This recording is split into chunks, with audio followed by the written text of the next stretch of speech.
Indonesia merupakan negara penghasil sampah plastik terbesar kedua di dunia. Pemerintah melalui Kementerian Lingkungan Hidup dan Kehutanan memiliki target ambisius untuk melakukan penanganan terhadap sampah ini, yaitu 30% untuk pengurangan sampah, 70% untuk pengelolaan sampah, serta juga phase out dan pelarangan penggunaan plastik sekali pakai, seperti kantong belanja plastik, sedotan plastik, dan juga wadah styrofoam. Ya, seperti sampah ini, plastik belanja sekali pakai yang langsung dibuang oleh masyarakat. Prediksi pada tahun 2025 bahwa di Indonesia limbah plastik ini akan bocor ke lautan sebesar 780.000 ton. Bayangkan jika tidak ditangani secara serius. Lalu, pemerintah memiliki target ambisius pada tahun 2040 untuk mewujudkan Indonesia bebas sampah plastik yang terintegrasi dalam program Indonesia National Plastic Action Partnership. Lantas bagaimana kita sebagai generasi milenial bisa berkontribusi pada program tersebut? Dan apakah Indonesia bisa bebas dengan sampah plastik pada tahun 2040? Bersama saya Khairunisa, let's talk about it.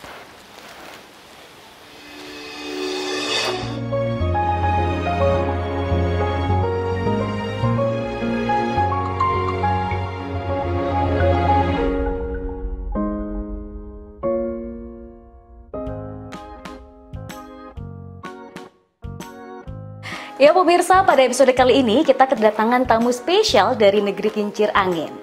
Ia merupakan mahasiswa magister pada Plant Science Wageningen University and Research Belanda dan juga direktur dari Agrituner Initiative. Beliau adalah Harlino Nanda Prayuda SP. Langsung aja kita sapa. Halo Harlino. Halo. Gimana nih kabarnya hari ini, sehat?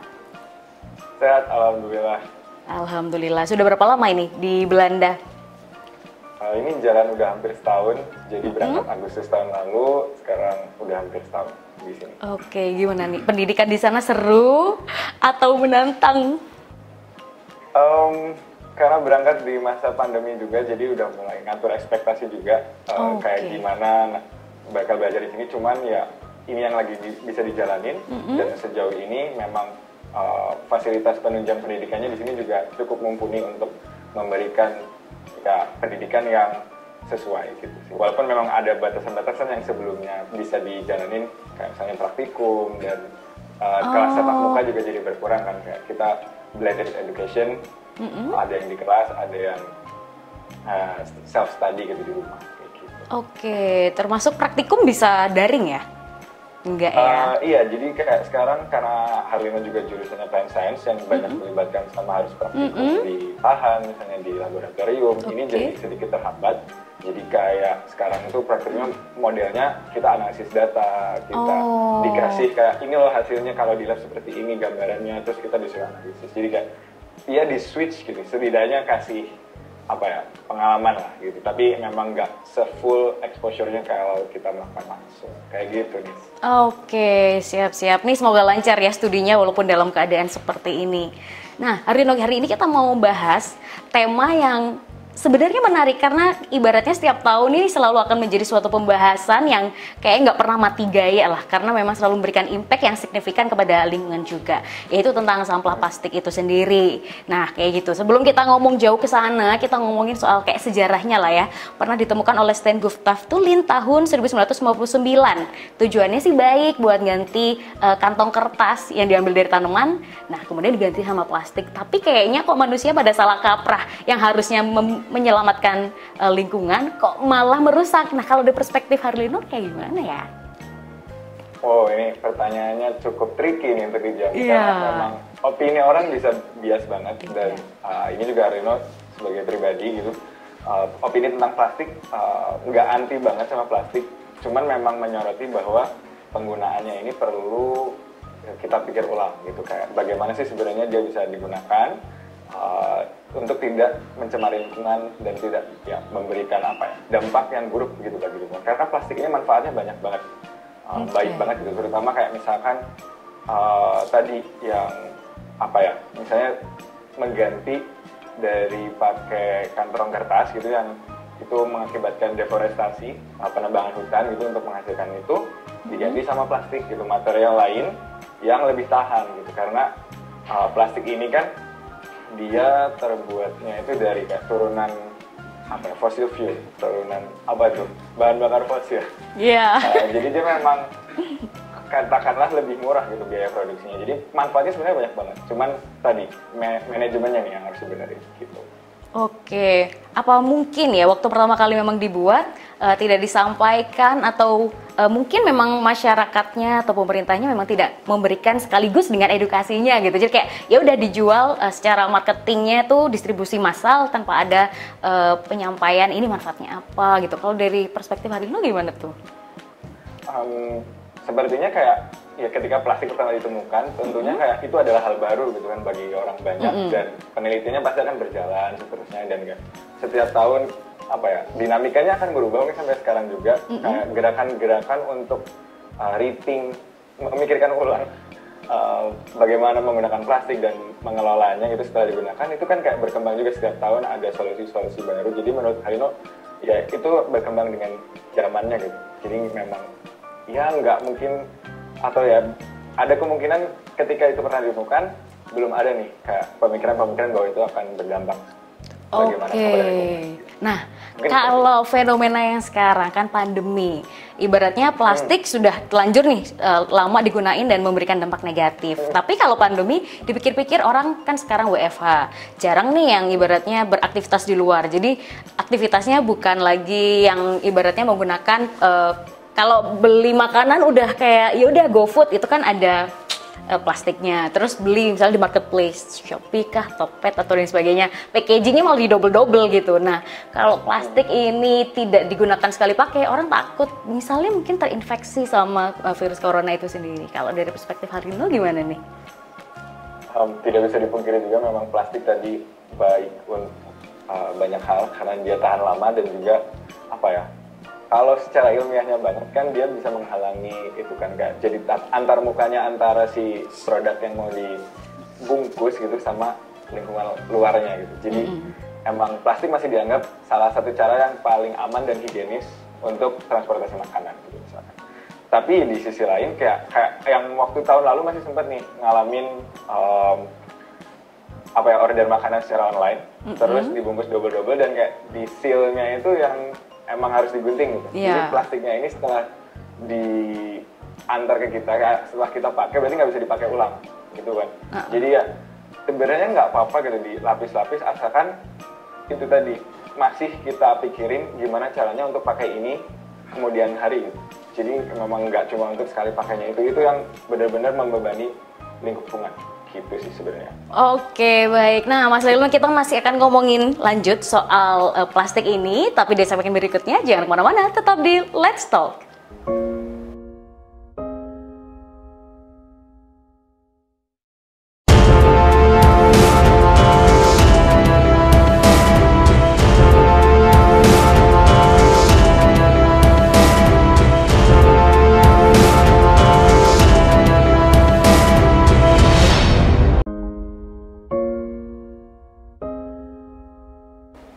Ya pemirsa, kembali lagi dalam program Let's Talk. Masih bersama Harlino Nanda Prayuda yang datang jauh-jauh dari Belanda nih. Kita mau bahas tentang sampah plastik. Di segmen pertama tadi sudah sempat ngobrol nih. Terakhir kita bahas gimana sih plastik saat pandemi. Nah, sekarang kalau ngomongin plastik lagi, kita tiap hari mungkin pakai masker gitu ya. Dan nggak banyak tuh masker medis yang bisa dicuci. Bahkan ya kebanyakan orang dibuang. Kalau menurut Harlino, ini nambah termasuk sampah plastik atau sampah gimana gitu buat lingkungan? Oke, dari yang Harlino baca sih kalau untuk masker medis yang disposable terutama itu memang mengandung material plastik juga. Jadi ketika ya itu digunakan secara masif sama orang banyak juga gitu kan, ya itu ikut menambah beban untuk lingkungan lagi, ikut mencemari lingkungan somehow. Juga ya itu berbahaya juga misalnya untuk wildlife gitu, untuk hewan yang kita juga nggak tahu kan nanti setelah kita buang itu kemana gitu kan misalnya. Oke, siap. Nah, ini makin kepo nih tentang gimana sih sampah atau plastik dikelola di Belanda. Tapi pengen tanya dulu nih ke Harlino, kira-kira ada nggak sih negara-negara lain yang bisa jadi percontohan mungkin buat Indonesia terkait pengelolaan sampah? Contoh paling ininya, paling dekat di depan mata gitu yang sering banget diomongin, juga pernah diomongin sama AgriTuner juga di Instagram kita. Kita bahas tentang waktu itu gimana sampah dikelola di Jepang. Itu salah satu percontohan yang bagus banget. Tapi kayak gak usah jauh-jauh ke Jepang, sebenarnya negara tetangga Singapura juga bisa jadi contoh yang baik sih untuk pengelolaan sampah. Gitu. Bagusnya apa tuh? Kira-kira kasih contoh mungkin yang bisa kita tiru oleh pemirsa di rumah. Kira-kira apa? Kalau dari negara-negara tadi. Dari aturannya sih yang benar-benar ditegakkan secara disiplin gitu. Dan juga mungkin fasilitas penunjangnya ya yang jauh lebih mumpuni dibandingkan apa yang kita punya sekarang di negara kita gitu. Emang di Indonesia gimana sih kalau dari kacamatanya Harlino lah? Sebatas yang saya ketahui memang pengelolaan sampah di kita masih bisa banget diperbaiki gitu karena kayak dari mulai pemilahan dan segala macam tuh gerakannya sudah ada, tapi implementasinya yang masih terus harus diperbaiki gitu. Jadi kayak ketika dibandingkan tadi dengan Singapura, dengan Jepang, sebenarnya kayak dari instrumen-instrumen tertentu kayak aturan dan segala macam kita juga sudah ada, tapi dari implementasinya gitu, yang sangat beda seperti itu.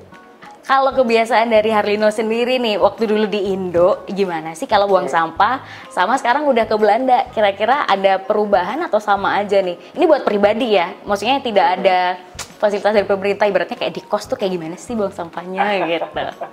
Jadi kalau bedanya di sini jadi lebih terstruktur ya, lebih rapi ya. Kalau di Indonesia kayak di rumah memang udah misahin kayak organik dan anorganik gitu. Tapi kalau dipikir-pikir lagi kayak nanti juga disatuin nih sama ininya gitu. Abang-abang yang ngangkut. Ya kan. Jadi kalau di sini di Belanda memang udah dipisah kayak misalkan, tapi juga ada kayak yang dicampur gitu ada tetap. Tapi separasinya tuh udah jelas, misalkan kayak paper, kertas, plastik, terus ada kaca juga nanti dipisah, ada yang coklat, ada yang putih, ada yang hijau, terus juga ada metal. Yang besi-besian gitu atau mungkin aluminium foil, packagingnya gitu itu dipisah semua gitu. Bahkan kayak di sini circular ekonominya jalan sih untuk urusan itu gitu. Untuk itu tapi bisa dibahas ntar sih, ini nggak terlalu nyambung sama yang sekarang. Maksudnya ada penambahan nilai guna dari si sampah tadi kayak daur ulang kayak gitu kah maksudnya? Karena tadi dipisahnya udah masing-masing sesuai jenisnya, jadi kayak memudahkan untuk proses selanjutnya gitu, kayak plastik diolah jadi apa, terus kertas diolah jadi apa lagi, di tempat pengumpulan dan pemrosesannya itu jadi lebih mudah. Berarti ini kan ibaratnya masyarakatnya di Belanda udah misahin nih masing-masing sesuai penjelasan Harlino tadi. Waktu ngangkutnya nih si pasukan kuningnya juga ngangkutnya beda-beda. Ada yang khusus ngangkut misalnya kaca, ada yang khusus ngambil sampah organik gitu kah?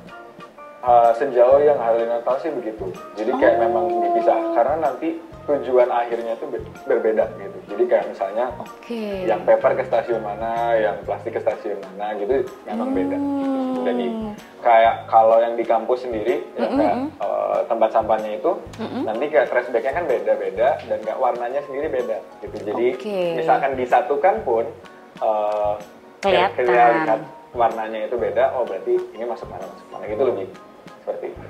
Oh, berarti Harlino juga sedia plastik warna beda nih dalam kos? Enggak sih, kalau yang tadi yang di housing sama yang di kampus lebih beda sih si pengolahan. Jadi kalau yang di housing nggak usah dibedain warna plastiknya karena nanti dibuang sendiri, kan kita juga konsumsinya nggak terlalu banyak kan, nggak dalam jumlah masif. Jadi kan ya botol dibuang ke tempat pengumpulan plastiknya itu, botol plastik ya maksudnya. Jadi nggak sampai harus ngebedain. Cuma ada juga sih teman-teman yang ngebedain. Seniat itu gitu ya. Terus kalau tempat sampah sendiri di Belanda juga disediakan banyak atau ada behavior yang unik nih, misalnya orang kan buang sampah, kalau di Indo mohon maaf nih kadang ada yang dibuang sembarangan, tapi kalau di sana apakah ketika tahu nggak ada tempat sampah disimpan dulu mungkin dalam tas kayak gitu-gitu? Sejauh yang Harlino tahu sih lingkungannya cukup bersih di kayak misalnya di stasiun, di taman-taman gitu, jadi kesadaran untuk membuang sampah pada tempatnya cukup tinggi gitu. Oke, kira-kira alasannya apa ya? Kan bikin penasaran banget kenapa di Indo kita tidak belum mungkin ya, belum dibudayakan ke arah sana, tapi berarti di sana kesadarannya sudah tinggi. Apakah memang dalam sistem pendidikannya sudah dikasih tahu, atau ada peraturan pemerintah yang membuat mereka jerah nih? Kalau misalnya buang sampah ketahuan gitu, terus langsung denda berapa gitu. Ada nggak sih kayak gitu di sana?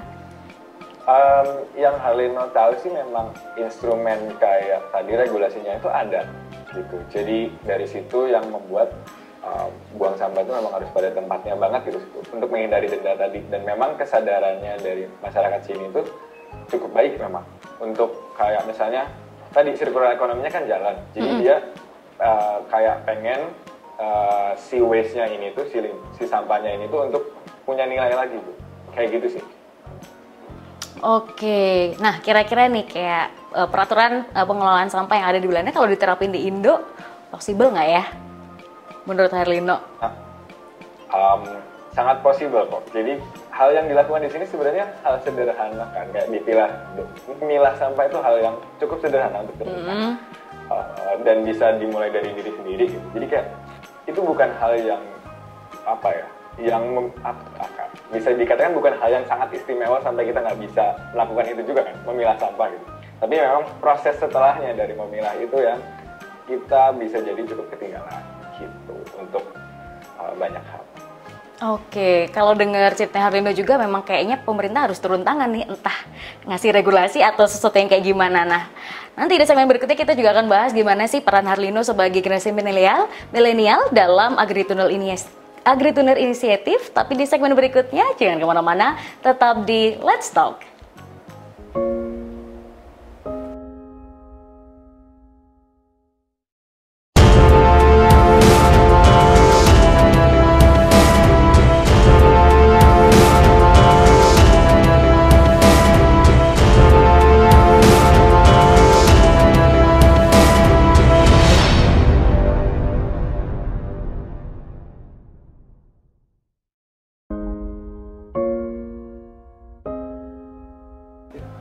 Ya pemirsa, kembali lagi dalam program Let's Talk, masih bersama dengan Herlino Prayuda, Direktur dari Agrituner Inisiatif. Nah, di segmen ini kita bakal ngobrolin nih lebih jauh tentang gimana sih perannya Herlino sebagai milenial bersama rekan-rekannya dalam organisasi ini. Tapi tadi kayaknya sempat ada sesuatu yang mau disampaikan nih terkait peraturan pengolahan sampah ya di Belanda. Boleh diceritakan? Silakan. Iya, jadi di Belanda ini baru banget diberlakukan sepertinya kalau nggak salah di 1 Juli kemarin. Jadi ini tahunya gara-gara kemarin itu belanja lah. Kemarin atau 2 hari yang lalu belanja, ada salah satu itemnya itu pakai botol plastik memang. Jadi kayak beli jus atau apa ya, soda kalau nggak salah. Antara dua itu, jadi itu di struknya itu ada kayak biaya untuk botolnya gitu, jadi kayak 0, sekian berapa, terus kan ini ada apa nih, karena emang struknya bahasa Belanda juga kan, jadi kayak ini apa ya nih, kok hal yang baru gitu kan. Nggak terlalu gede biayanya, tapi ada gitu kan. Terus pas dicari-cari di internet, oh ternyata ada aturan baru untuk botol plastik itu tadi gitu. Jadi kayak setiap botol plastik itu yang kecil atau yang besar ya, jadi kayak dihargainya itu 0,15 euro gitu untuk satu botol itu untuk nanti dideposit. Jadi sepertinya seperti ini, kayak kita bayar dulu si biaya tadi itu, biaya botol plastiknya itu. Nanti ketika kita return, ketika membalikan botol plastik itu, kita yang dapat 0,15 itu tadi. Tapi ini juga, terus depositnya tadi itu juga nanti ngarah ke reverse vending machine gitu yang dan emang nanti kayak untuk di daur ulang, di recycle. Oke. Wah, menarik nih, informasi baru buat pemirsa juga. Nah, Herlino, ini mau ngomongin soal Agrituner. Ini sebenarnya aku sempat kepo-kepo ngeliatin di websitenya atau Instagramnya. Jadi sebenarnya Agrituner ini kan fokusnya ke arah pertanian. Tapi kalau ngeliat postingan di Instagramnya banyak juga nih yang bahas soal sampah plastik lah, daur ulang, ekobrik dan lain sebagainya. Emang ada hubungannya nih antara pertanian dengan lingkungan itu sendiri? Tentu saja ada banget. Jadi Kak, Agrituner ini memang dirintis sama Herlino sama teman-teman di Agrituner juga, ada Ardi, ada Salma waktu itu yang ngerintis tahun 2017. Kita berangkatnya dari, waktu itu Herlino datang ke konferensi perubahan iklimnya PBB, UNFCCC, dan di sana kan ditanyain kan, gimana kamu bisa mengembalikan pengalaman yang udah kamu dapat di sini untuk masyarakat sekitarmu gitu kan. Ya udah deh, bikin Agrituner Inisiatif untuk uh, apa ya, untuk meningkatkan kesadarannya generasi muda gitu. Antara hubungan antara pertanian, lingkungan, dan perubahan iklim dalam jangka panjang seperti itu. Karena semuanya sangat berkaitan. Ketika kondisi lingkungannya jelek, ya pertanian juga nggak bisa dilakukan kan, misalnya di lahan tersebut gitu. Jadi ini perlu, kita ngelihat itu perlu untuk dijadikan sebuah fokus generasi muda ke depan. Oke, terus kalau diterjemahkan dalam program-program apa aja nih mungkin yang sudah dikontribusikan kepada masyarakat bersama teman-teman? Kalau untuk yang lingkungan, terutama kita pernah juga di Gentra itu workshop. Gentra itu salah satu program Agritura Inisiatif Generasi Cinta Pertanian. Salah satu workshopnya kita mengolah misalnya botol plastik jadi wadah untuk bikin hidroponik sederhana, gitu-gitu, kayak ngajarin anak-anak SMP, anak-anak SD, anak-anak SMA, gimana serunya katakanlah itu reuse lah ya, reuse si plastik jadi sesuatu yang lain, atau recycling juga ya. Intinya kayak kita pengen mereka sadar, soalnya kayak itu sekreatifnya mereka aja sih gitu, pengen diapain si botolnya. Diajak untuk kreasi juga, kayak misalnya mau dicat, mau di apa, itu terserah sama anak-anaknya, jadi juga menumbuhkan kecintaannya terhadap pertanian gitu. Sambil nanti pelan-pelan mereka juga sadar akan lingkungan. Oh oke. Kalau program yang khusus plastik gitu, kalau Gentra ini berarti campuran ya antara plastik ada, kemudian disambungkan dengan pertanian itu sendiri. Kalau khusus plastik? Kalau yang khusus plastik sih sejauh ini kita baru kayak misalkan bikin seminar yang gitu sih. Kita belum ada kayak workshop yang kita jalanin untuk benar-benar kayak plastik ini bakal jadi apa sih, yang kayak gitu itu belum. Tapi mungkin kedepannya bisa jadi. Bisa jadi ya. Karena kalau ngelihat di Instagramnya juga kayaknya mulai menjurus spesifik, bahkan dikasih contoh di negara mana kayak gimana. Terus ada EcoBrick juga kayak gitu. Oke, nah kita mungkin pengen tahu juga nih, kira-kira kalau sebagai milenial nih Mas Herlino bisa jadi salah satu contoh buat orang-orang juga gimana sih memerangi sampah plastik. Kalau dari perspektif Mas Herlino kira-kira nih buat anak muda kira-kira harus ngapain nih kalau masih misalnya belum mampu bikin komunitas seperti itu, hal ringan yang bisa dilakukan? Tentunya selain tadi memilah sampah yang sederhana untuk dilakukan tapi sulit untuk di benar-benar istiqomah gitu. Istiqomah. Indonesianya. Continue. Konsisten. Jadi kayak memilah sampah itu sesuatu yang mudah tapi sulit untuk dilakukan secara konsisten. Yeah. Jadi ya kita termasuk juga pengingat buat Herlino sendiri ya. Pengennya sih untuk konsisten bisa seperti itu. Dan kemarin juga sempat ngobrol sama temen aktivis juga di Filipina. Dia aktif juga ini untuk memerangi sampah. Jadi hal yang paling sederhana sebenarnya kayak dia selalu bilang gini, kalau bisa digunakan lagi, gunakan lagi gitu. Jadi kayak bahasanya gini kayak biar nggak salah gitu. If you can reuse, reuse katanya gitu. Apapun yang bisa di-reuse, apapun yang bisa digunakan kembali, gunakanlah kembali gitu. Jadi mengurangi beli-beli juga kan, konsumsinya itu dikurangi. Gitu. Oke, tapi pertanyaan terakhir nih, apakah mungkin nih kalau kita hidup tanpa plastik sama sekali?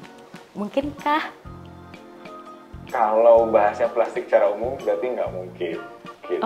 Tapi kalau misalnya secara spesifik dalam kegiatan tertentu bisa tanpa plastik. Gitu. Contoh deh, kira-kira apa tuh? Kan kalau kayak misalkan yang secara umum banget, banyak banget sekarang kayak alat-alat medis itu kan juga terbuat dari plastik yang memang disposable.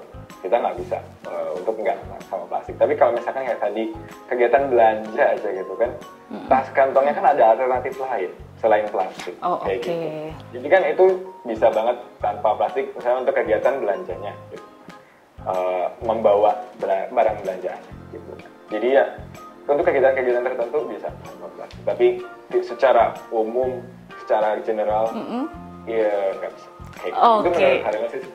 Oke, baik. Oke, thank you so much untuk Herlino sudah meluangkan waktu hari ini. Seru banget ngobrolin tentang plastik di Belanda kayak gimana, di Indo gimana, dan kegiatan dari AgriTuner. Semoga lancar semua program-programnya bersama rekan-rekan. Salam untuk mereka juga. Dan semoga lancar juga untuk studi di Belandanya. Oke. Oke, baiklah pemirsa, itulah tadi episode hari ini mengenai Zero Plastic Waste Life, is it possible or not? Semoga menjawab keresahan Anda dan mungkin setelah ini bisa untuk menerapkan hidup untuk mengurangi plastik sekali pakai, bisa dipakai kembali. Dan kita nanti akan masih ngobrol mengenai tema-tema lainnya di program Let's Talk. Saksikan setiap hari Senin, Selasa, dan Rabu pukul 19.30 hanya di UB TV Aktif Kreatif. See ya!